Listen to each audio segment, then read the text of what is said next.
The idea came out in 2011 with a Sudanese artist. His name is Faro, and Sabna, also a Sudanese artist, the co-founder of this place, Nabta. It was a very simple idea to find a space for Sudanese artists to show their work after they had one experience with a gallery space to show their work, and they made their own place. And they developed the idea for all refugees, African refugees, to show their work for visual art, especially painting. And then they developed more for all contemporary African art, start from visual art, music art, and we including books, including poetry, including all kinds of art and culture. And we call it after that Nabta Art Center, and Nabta Art and Culture Center. Now we are covering East Africa actually.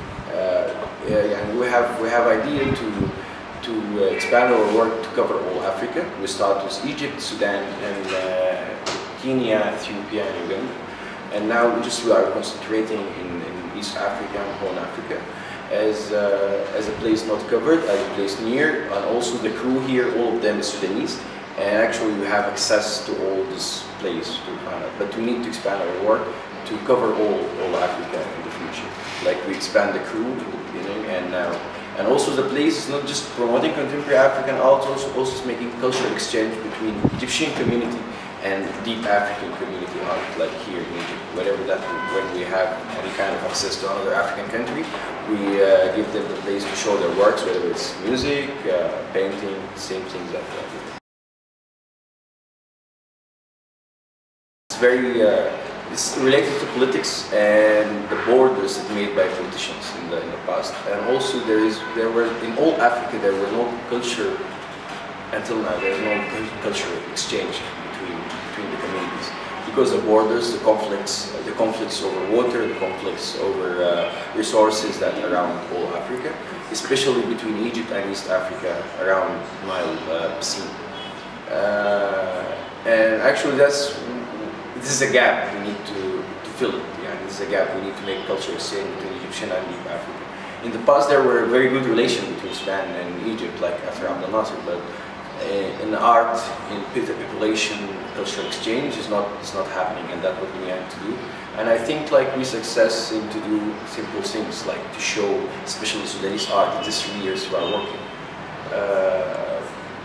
But now I don't know, but the Egyptian, they need to go more to African people because the African, they are open their heart for it. And also there is an identity conflict between, and it's happening in Sudan and it's happening in East Africa between the Arab culture and African culture. The conflict happened in the past and still exists in Sudan. Maybe three kind of wars in Sudan in different three areas because the identity of the Arab Islamic culture and the African local and traditional culture. I think the Egyptian, in the part of time that they had this identity, African identity. When Abdel Nasser started to call all African and start to enhance the relation with African leaders and African liberation movements leaders like Nkrumah, Kenyatta, and all the African leaders in that time.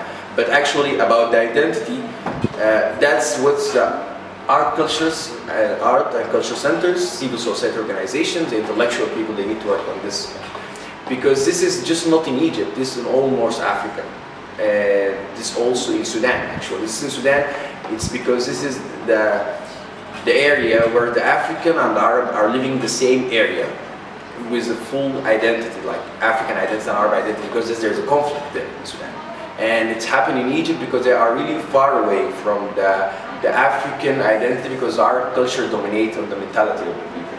And we need to work on this for a long time. It's not just 1 year, 2 years, we need 50 years at least to make the people understand that they are an African as a continent and they are human and they need to have this relation with all the human beings, actually what we need to do. But it's still whatever this Arab Islamic culture make the people in Africa all the time go by their mind, traveling by their mind to the Arab island, and they look themselves like the Arabic identity. And this need cultural policies, need work with a civil society organization, we need to enhance relations with conferences, forums, and economical also relation, and this is the basic of the things, like we need to have an economical relation that made the people feel comfortable with living with each other and to know that they have the same interest in the same content. And actually that's what we are doing as well, to call it, yeah, all North African are African, and when we call it North Africa, that's now we need to net East Africa department, and we need to make North Africa department like to work on this. And we different kind of organization still, because that, yeah, it need work. We need to work on it. Still, because I think we need to, the intellectual people, they need to work on this. Because now I will compare this lastly, like more the Egyptian, they want to go to Europe with Isaac project, for example. But we don't have like African Youth Initiative. Like there's an African Youth Initiative in Kenya, with Sudanese, Kenyan, Ethiopian, Eritrean. The Egyptian are not involved in this. I was in the conference and also in Eritrea, and the Egyptian was seeing themselves like a supervisor coming from outside. They are not feeling the third like in the African community. And this will not be soon until the intellectual know this, and we are doing this. And we are pressuring people, we are working with different kind of organization and civil society organization and to pressure the society on the authorities to know that this now Egyptian in conflict with African, because that's European African country, and we don't want to surprise or to feel fear in the future from conflict will happen based on identity or based on economic stuff if we are not working, and we need to work on this. If we are working, we can have it like after years, but not soon, next year because. هو مميز دايما لبعض الأمور، يعني زي الألوان الحارة، زي أشكال مثلا معينة، ودائما هو مأخوذ عادة من الطبيعة. نتكلم عن الفن، هو أصلا يعني أشكال موجودة في الحياة العامة، والناس بدأت تنزلها في الشكل بتاع اللون، الشكل بتاع رسم بصورة يعني قوية جدا، عشان إن هي تكون مطروحة بالنسبة للناس في شكل لون خالص، لون قوي، شكل بتفصيلة مثلا معينة. هي تقريبا هي ماخذ الطابع الافريقي، اللي هو ماخذ الطابع بتاع التفاصيل الدقيقة. يعني بداية كنا بنرسم في الرمل وكده، حسيت انه في شوية فرق بيني وبين اقرب جار لي في الرسم. دايما عادة كان بيكون رسم مأخوذ مثلا، عادة الطفل بيرسم اي شكل بيقول مثلا دي عربية، وانا لما مثلا شفتها أول مرة العربية حسيت إن هي معمولة بطريقة هندسية مثلا جميلة جدا هناك، فبدأت أخذ نفس الشغل ده في الرسم بتاع الرمل ده، فحسيت إنه في شوية طفرة كده، لكن مش ما عالية خالص، لكن أنا حسيت إنه هي دي الفكرة بتاعت الرسم أصلا، يعني إنك بتشوف بعين مختلف من عين الناس العادية. أما في مسألة إنه أنا جيت القاهرة من فترة طويلة جدا، من 10 سنين، و يعني هو صراحة يعني موضوع الفن موضوع بالنسبة للسودانيين الموجودين في السودان، يعني موضوع صعب جدا، لأنه ما في مواعين للرسم، ما في يعني ما في ميديا كفاية للرسم، وحتى التولز برضك بتاعت الرسم برضك شوية صعب بالنسبة للسودانيين هناك. لكن يعني بالنسبة لنا مصر ممكن يكون زي جيت، ممكن الناس من خلاله تشوف واقع للرسم كويس، ممكن الناس تشوف حداثة للرسم، ممكن الناس يعني تنقل برضك يعني يعني تنقل من الرسم العادي للرسم الأبنورمال كده، يعني مثال. ونستي مع الناس عادة من الخيال، يعني الخصب أو المصور القديم، يعني الواحد بيكون خاتي حاجة قديمة في خاطره، وبعد ذلك برضه يعني المواقف المؤثرة دائما هي بتديك برضه خيال خصب جدا. الصحراء أنا بالنسبة لي طبعا يعني حاجة جميلة جدا، حاجة ممكن تديني وحي إيجابي.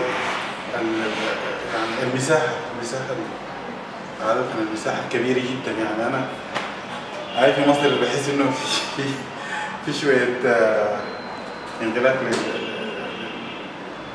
للإيحاء بتاعي، لكن بس أنا كل ما أطلع برا القاهرة بحس إنه أنا عايز أعمل حاجة جميلة. الموضوع هو عشان أنا قاعد يخيل لي إنه هو تفكيره مشى برا السيمتريك شوية. يعني هو تفكيره ما سيمتريك خالص. هو ممكن يعني مثلا إذا كان مثلا مثلنا الموضوع مثلا بفرع بتاع شجر، إنه أي زول ممكن يعاين لفرع الشجر أو يبص لفرع الشجر إنه فرع شجر عادي جدا. لكن يعني الفنان التشكيلي ممكن يغوص داخل الفرع بتاع الشجر ويشوف نتوءات الفرع، ممكن متنفسات أو المتنفس بتاع الفرع، أو مثلا يشوف في كمية ألوان داخلية ممكن ما يشوفها البني آدم العادي، ممكن هو يشوفها كده. يعني ده مثل بسيط للشخص الممكن مثلا زول يصفه بأنك والله حتى ممكن تكون بتشوف حاجات أنا ما بشوفها، وبالتالي ممكن يصفه بالجنون، ممكن يصفه مثلا بعدم الواقعية، حاجات كثيرة جدا يعني. لكن أنا بتخيل إنه الفنان التشكيلي هو بصر البني آدم الواعي جدا لمدارك الحياة. هو بيشوف إنه الفنان التشكيلي هو يعني واهب حاجات كثيرة جدا للبني آدم العادي. والدليل على ذلك إنه الأناتومي ما في كاميرا قامت تصورت جسم البني آدم، لكن الأناتومي هو معمول برسام يعني، لأنه عمل تشريح وبعد ذلك عمل الرسم بتاعه كده. بالتالي هو فائدته كبيرة جدا، وهو معناته زول مبدع جدا. هو زول هناك عشان كده الناس ممكن تصنفه تصنيف ممكن يكون أقرب للجنون، لكن هو أنا بشوف إنه هو يعني دي نقطة الواقعية. أما الحياة ضغط يعني أنا بشوف إنه يعني لولا الفن ما كانت الحياة، يعني ما كانت الألبسة الجميلة اللي إحنا لابسينها، ولا كان الأشكال الجميلة، البيوت الجميلة اللي كنا عارفينها يعني شايفينها، ما كان العربيات اللي إحنا كنا بنركبها، ما كان الطب يعني يطور من خلاله حاجات كثيرة جدا. فالفن هو الحياة. فأتمنى إنه يمارس الفن من خلال يعني المواعين الأساسية، يعني عشان ما تضر مثلا بالأكاديميات بتاعت الطالب، لكن في نفس الوقت هو ما يهمل لأنه هو لب الحياة. الشيء اللي أنا مفتكره فنان تشكيلي، واشتغل في مجال الفنون التشكيلية ومجال تصميم الأزياء. وأنا نص مصري ونص سوداني، واتولدت وعشت في السودان طول حياتي وتعلمت هناك. فقررت أجي مصر أشوف الشق الثاني من البلد اللي أنا المفروض بنتمي له. فكنت بعاني من بعض المشاكل في السودان، يعني في شوية غربة لما تقول أنا مصري أو لي رؤوس مصرية. لما جيت مصر وجدت نفس الموضوع بشكل أكبر شوية، فده خلاني أفكر كتير عشان أبدأ المشروع بتاع نبتة.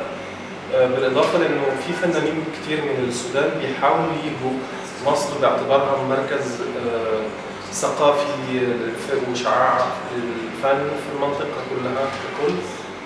فبيجوا بيصطدموا بواقع صعب جدا، في منافسة عالية جدا ومفيش أماكن مخصصة للنوعية دي من الفن. في اهتمام بالفنون العربية والإسلامية والأوروبية أكثر مما في اهتمام بالفنون الأفريقية. فكان الشباب اللي بيجوا من السودان عندهم أزمة في إيجاد مكان ممكن يحتويهم أو يوصل فنهم للمصريين. بالإضافة لأن الموضوع كان بيمسني أنا بشكل شخصي، في مسافة ما بين المصريين والمجتمع الأفريقي على مستوى الفن والثقافة وعلى المستوى حتى السياسي. فده كان واحد من العوامل اللي هي حفزتني إن أنا أبدأ أفكر في موضوع نبتة. بديت بفكرة صغيرة اسمها مجموعة تكل للفنون البصرية المعاصرة. تكل بالعامية السودانية هو عبارة عن مطبخ صغير بيبقى فيه كورنر في البيت كده بيحضروا فيه الأكل، فقلنا نعمل زي مطبخ صغير الفنان يحضر فيه العمل الفني بتاعه. فجت الفكرة من كده وعملنا مجموعة فنية كان فيها حوالي 20 فنان من جنسيات مختلفة، مصريين وسودانيين واريتريين واسيويين. وعملنا أول معرض كان في المكان هنا، بس بعد كده اكتشفت إن الشباب محتاجين الدعم ده في أماكن مختلفة، على مستوى الموسيقى وعلى مستوى المسرح وعلى مستوى الكتاب الشباب اللي هم بيحاولوا يعملوا أدب أو حاجة زي كده. فجت فكرة نبتة واخترنا اسم نبتة اللي هو جاي من الحضارة النوبية القديمة اللي هي موجودة في المنطقة الوسطية ما بين مصر وأفريقيا. هي حضارة نشأت في جنوب الوادي، فكان هي دي الفكرة الأنسب للفكرة بتاعتنا إن احنا نختار كلمة نبتة، بالإضافة إن النبتة بتحمل معنى الشجرة الصغيرة اللي هي ممكن في يوم من الأيام تكبر وظلالها يعني تغطي الناس كلها. يعني أنا جزء كبير من الأعمال الفنية بتاعتي متأثرة بالجانب السوداني شوية، بس يعني حاليا في الفترة الأخيرة بتناول موضوع مختلف شوية اللي هو موضوع الكولاج وعلاقة الكولاج، بس بمفهوم جديد شوية اللي هو فكرة المطبوعة نفسها وعلاقة الإنسان بالمطبوعة. الناس دايما بتاخد الكولاج إن هي بتحط التأثير بس على العمل أو تاخد بعض الأفكار من بعض المطبوعات وتبدأ تطور عليها الفكرة بتاعت العمل الفني بالنسبة للكولاج. بس أنا بتعامل مع الكولاج بفكرة مختلفة شوية، بحاول أحكي علاقة الإنسان مع الورقة مع المطبوعة نفسها، لأن الورق بقى من الحاجات المهمة جدا في حياتنا، وأنا عندي تجربة مثيرة جدا مع موضوع الورق لأنه عندي ازدواج في الجنسية، فدايما الورق بيوديني ويطلع لي مكاتب وإجراءات وحاجات كتيرة جدا. فجت فكرة إن الورقة بقت بتتحكم في حياتنا، يعني أنت بتتولد بشهادة ميلاد وبتخرج من الدنيا بشهادة وفاة، فما بين الورقة بتاع شهادة الميلاد وشهادة الوفاة في ملايين الورق اللي بيمر عليك في حياتك بيغير في ثقافتك وفكرك وحياتك، وتبقى خريج أو تبقى محقوق أمية أو مش عارف مثقف أو جاهل، أو هتسافر بباسبور عشان عرفت تعمله هو ورق أو مش هتعرف تسافر لأن معكش الورقة اللي هي الباسبور والفيزا والكلام ده. فده الموضوع اللي أنا بتناوله في الفترة الأخيرة. وفنيا المصريين قطعوا شوط كبير جدا في المجال الفني والثقافي، فممكن السودان يتعلم كتير من المصريين، بس كمان السودان عنده ميزة تانية مختلفة، الخصوصية والقدرة على إن هم قادرين يحافظوا على الشكل الأفريقي مع الجانب العروبي، الحاجات المختلفة اللي هي موجودة في السودان. وبتهيألي لو اندمج الاثنين مع بعض واشتغلوا مع بعض ممكن يستفيدوا كتير من بعض، وده ممكن يربط المصريين. السودان ممكن تشكل حلقة الوصل اللي تربط المصريين بأفريقيا، وفي نفس الوقت مصر بتمثل حلقة الوصل اللي هي بتربط السودانيين بالجانب العروبي في ثقافتهم. يعني أنا ممكن الرسالة لو جهة للطلبة اللي بيدرسوا الفن في مصر وما عندهمش خلفية عن